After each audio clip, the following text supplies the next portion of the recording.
Viewers, it's quite consequential and it is fast becoming a precedent-setting matter. Another disputed temple mosque site will come under the lens of the Archeological Survey of India after Varanasi's Gyanvapi Mosque. This time, it is the Bhojshala at Madhya Pradesh's Dhar where it has to conduct a survey. The order came from the Indore bench of the Madhya Pradesh High Court today following a petition by the right-wing group Hindu Front. This will be the fourth site to undergo excavation or a survey after the ones in Ayodhya, Varanasi and Mathura. The court told the ASI, and I quote, "Get the survey done, photos and videos should be made, the report should be given to the court before April 29th during the next hearing," unquote. The bench of Justices S.A. Dharmadhikari and Devnarayan Mishra have come out and held the Hindu side's petition, upheld it rather, and have therefore asked the ASI to use all the methods and state-of-the-art equipment at their disposal, including ground penetration radar system and carbon dating, to ascertain the age of the structure. Now viewers, what this means fundamentally is that the courts are being extremely sympathetic to Hindus who are insinuating themselves in this cause of reclaiming their heritage by wanting to determine the character of a place of worship. Now you know, viewers, that hundreds and hundreds of temples were destroyed. Some put the figure at thousands, in fact, viewers, by wave upon wave of settler colonization. And a large number of these temples have been built over by mosques or by the structures, mostly religious, of the Muslim faith. And viewers, many people in India, many devout Hindus want to reclaim these places of worship. Of course, they are barred under the Places of Worship Act of 1991. But let's have a more informed conversation. We are joined by Vishnu Shankar Jain, Senior Advocate of the Supreme Court, who has also been able to extract this order. Dr. Ranganathan is also here with us. Fundamentally, I really will discuss the minutiae of this matter, the Bhojshala matter, with Vishnu Shankar Jain, who is joining our broadcast any moment. But Dr. Ranganathan, on a larger issue, it appears now, and of course Vishnu Shankar Jain is there, so let me actually begin with him, and congratulations to you, Mr. Jain, for once again bringing a favorable order in the matters such as these. Some of them are extremely difficult, of course, to argue also in front of court. But how did you manage to pull this rabbit out of the hat, so to speak? Because in the past, some of the Hindu petitioners had been unsuccessful, Mr. Jain. So what was different this time? See, it's a very, very clear case, and every case depends upon its own facts. And the argument is purely legal, Rahul. And the argument is this, that in view of Section 16 of the ASI Act 1958, the word which is used in Section 16 is that religious character has to be ascertained. You will be shocked today on your broadcast. There is an order of ASI of 7th of April 2003, wherein the order says that in this premises which you are showing on your screen, on every Tuesday the Hindus will offer worship there, and in the same very premise the Muslims will offer namaz on every Friday. So our argument is very clear that without ascertaining the religious character of this premise in question, this is not a secular place. How can you allow worship and namaz at the same time? That's a very interesting proposition. Yeah. So without ascertaining, these were the arguments which were advanced before the Indore High Court, and after hearing both the sides, the court has directed the ASI, a 5-member committee, an expert committee of 5 members, to conduct a survey which will include GPR survey, GPS survey, excavation, dating methods, and submit a report before the court within 6 weeks. So then the court will come to a conclusion that what is the religious character of this premise, whether the religious character is of a Hindu temple or whether the religious character is of a mosque. Okay. And then the court will determine the validity of order of 7th of April 2003. So Now, I think now in your yes. petition, I think you mentioned that in 1902 and 1903, and I'm taking us back a century and 20 years, the ASI had prepared a report to show that this place was actually a Hindu place of worship which had been built over in the past by the Khilji era kings. Now, why wasn't this taken seriously, Mr. Vishnu Shankar Jain? See, the history of Bhojshala is very, very important. See, this place we are fighting for is very, very crucial for us. ये माँ वाग देवी का स्थान है. This is a place of माँ वाग देवी. Okay, we're having Still the original. Yeah. We're having a few problems with your audio. Vishnu ji, could you repeat that? You said that this was a temple of I'm significance. saying this place is the. Yeah, this place is very, very significant because this is the temple of Ma Vag Devi. The original idol of Ma Vag Devi is still in British Museum. When there was excavation done in this premise, Hanumanji's Murti was found from this premise in question which you are showing on your screen. And this Havan Kund which you are showing, when Muslims go and offer namaz there, they spit in this Havan Kund. There are Sanskrit richayas. Sanskrit के श्लोक अभी भी वहां पे हैं. और जब वो नमाज पढ़ने जाते हैं, then they try to eradicate those shloks. So this entire place is a place of Hindu shrine, and there are ample number of evidences. When a report was prepared in 1902, Okay. it is not that exhaustive report which the court has mandated in its current order.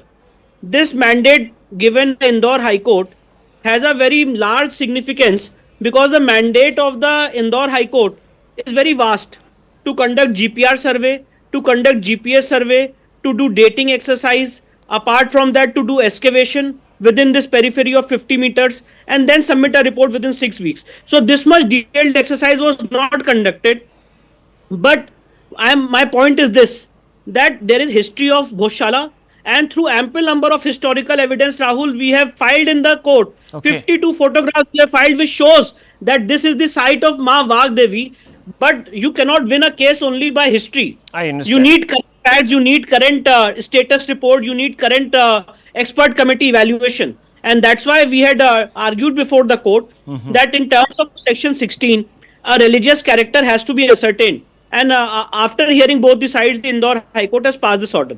So Okay. it's nothing like I want to just try to submit on your broadcast that these are matters which have to be evaluated after getting the evidence, and this is an exercise of ascertaining the religious character. And this speaks volumes, Dr. Ranganathan, about the Hindu way, that we're not throwing, invective or violence into this mix and trying to take over these properties by force, etc. So that does. So let me just set that aside. Dr. Ranganathan, let me bring you in. I'm quite astounded that we have these structures that obviously visibly bear the signs of some sort of iconoclasm, yet their religious character hasn't been determined for centuries. And we've been now free for almost 77 years. So why do you think this is the case? Possibly because, Rahul, the free that you've said comes within quotes. No, but the QUOTES as well as COURTS. The problem out here, Rahul, is twofold. First of all, my heartiest congratulations. I think I'm tired congratulating Vishnuji and his father for the enormous debt that billions owe to him and to his father. But both of them are not tired fighting for our civilizational rights. So again, thank you so much for doing that. My argument, if Vishnu, my good friend and brother, doesn't mind, is different. Vishnu is intent upon exposing the duplicity by way of saying whether the religious character has been changed or whether the religious character is Hindu or whether prayers or worshipping have continued. My thing is different. As you know, I'm a Darwinian atheist and civilizationally a Hindu. I don't want to go down that line. I can see it as a temple. I can see the pillars. I can see the destruction. I can see the domes built on it. Why shouldn't it be Hindu civilizational? Whether prayers have been conducted right now or not for centuries, I don't care. That is why I say out here with responsibility that a true Indian loving Muslim would, by his or her own volition, say, look, this belongs to my civilization as well. Please let us both reclaim the temple again. Alas, I don't know how many of Muslims would do this. But the fact of the matter is, this is not a religious issue at all. One should not be going down the lane of ASI saying that yes, prayers are being held. I don't care. I'm sorry. I'm not being derogatory about anybody else who's fighting for those rights. But let us say prayers are not being conducted at Bhojshala.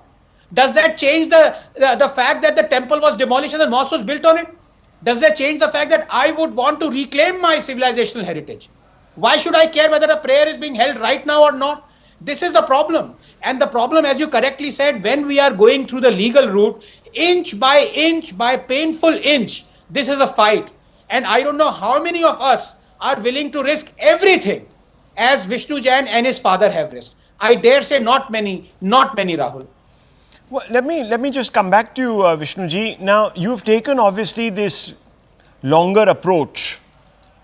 How quickly do you think it's going to bear fruit? Because unfortunately, the way the courts take years and years and years, I mean, this could become another Ayodhya matter, which went on for 150 years in the courts, both in, unfortunately, in colonized India and free India. See, every case depends upon its own facts. It's not about taking a longer route or a shorter route. The question is very, very short here. And the issue is very, very simple. And we have filed a writ petition before the Indore High Court. It's not a civil suit which will go before a civil judge senior division, and there will be a 4-tier system. It's a 2-tier system. And we have gone before the Indore High Court. Before the Honorable Indore High Court, the order which is under challenges of 7th of April 2003 passed by the ASI, wherein the ASI has granted Muslims to permission to offer namaz in this premises. We have challenged that order. If ultimately we show and prove to the proof to hilt before the Indore High Court that this place has religious character of a Hindu temple, which it obviously has, but obvious things also have to be proved. So we are waiting for a 6 weeks exercise. After this exercise of 6 weeks is conducted and the report is submitted before the Honorable Indore High Court, the matter is an open and shut case, Right. Rahul. Yeah. And then ultimately, as per section 16, the court will test the validity of order of 7th of April 2003. After the expert committee report, if the court comes to the conclusion that this is a site of a Hindu temple, the order of 7th of April 2003 has to be partially set aside and the Hindus have to be given complete right of worship. So it's as simple as it can be. It's not like now actually, Rahul, the trends are changing. Yeah, well, and that's the problem, because it can't be left to, the prevailing winds, really, because they change, as you have said. So, Dr. Ranganathan, yes. That is why, and you actually hit the nub, because I always go by first principles, Rahul. If you deliver justice, let it be delivered for a universal application, not for one or two. And that is why I think Bhojshala, what Vishnuji is doing is an inflection point. Because as you know, for the last 3 decades, millions of Hindus, including Hindu organizations who have worked for the Hindu cause, have been guilt-tripped, self-loathing included, into saying that we want only 3, Ram Janam Bhoomi, Kashi and Mathura. बाकी सारे जितने 1800 हैं, सीताराम जी ने कहा, या विष्णु और साई और Vikram, they say 40,000. No, don't. I'm sorry, justice doesn't work that way. That is why it specially pleases me that Vishnu and Sai and Vikram and everyone else is going for those 39,997 temples. And even if they are 3,999,000, we will go for them. Yeah, but Dr. Ranganathan, I'm going to ask that question actually, given that the RSS also, which sees itself as the ideological mentor of the BJP, which is in power, and it is the government in power and should actually be going to Parliament and making an amendment to the Place of Worship Act, etc., etc. It hasn't done. Maybe it will. Do you ever see the government doing that? Given that the RSS itself has said, 3 के बाद फिर छोड़ दीजिए. Forget it. No more than 3. It's a question to Vishnu. No, to you, doctor. To you. Well, I mean, we've seen in the last 10 years, as you say, that the Modi government is in majority. I seriously doubt that. But the fact of the matter is, if they do or if they don't, there are warriors, civilizational warriors like Vishnu and Hariji and his father, who would make sure that the voices are heard and a clamor happens for us to reclaim every demolished temple. Every demolished. Well, let me tell you, viewers, that the operational words that Vishnu Jain, whether we like it or not, has used is that each case will be judged on its merit. We are not going to take a bulldozer, an excavator and a shovel and pull down these things. We will do it legally. We'll make our case in court. That's what Vishnu Shankar Jain has said. And I hope that you stay the course, Mr. Jain, because you're obviously giving hope to hundreds and millions of Hindus around this country who are very keen to reclaim their civilizational heritage, but not at the cost of violence and anarchy and bloodshed and the like. Thank you very much. We'll take a very short break. We'll be right back, viewers. Big development today. The Prime Minister came out and actually tweeted about it. We'll tell you all about that in just about 3 minutes.